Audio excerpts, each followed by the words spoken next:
ಇವತ್ತು ರಾಗಿ ಮುದ್ದೆ ಮಾಡ್ತಾ ಇದ್ದೀನಿ. ನನಗೆ ಬೇಕಾಗಿರೋದು ಒಂದೇ ಮುದ್ದೆ. ಅದಕ್ಕಾಗಿ ಸ್ವಲ್ಪ ನೀರು, ಅದು ನೀರು ಕುದ್ದ ಮೇಲೆ ಸ್ವಲ್ಪ ಅಕ್ಕಿ ಅಥವಾ ಅನ್ನ ಹಾಕ್ಕೋಬೋದು.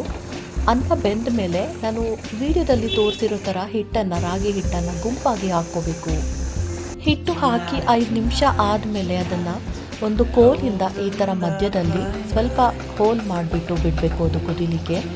ಅದು ಕುದ್ದ ಮೇಲೆ ನಮಗೆ ಆ ಕೋಲನ್ನು ಎತ್ತಿ ನೋಡಿದ್ರೆ ಅದು ನೀರು ಥರ ಇಳಿದು ಹೋಗ್ತಾ ಇದ್ದರೆ ನಮ್ಗೆ ಇನ್ನೂ ಬೆಂದಿಲ್ಲ ಅನಿಸುತ್ತೆ. ಅದು ಇನ್ನೊಂದು ಸಾರಿ ನಾವು ನೋಡಿದಾಗ ಅದು ಗಟ್ಟಿಯಾಗಿ ಲೋಳೆ ಥರ ಬರ್ತಾಯಿತ್ತು.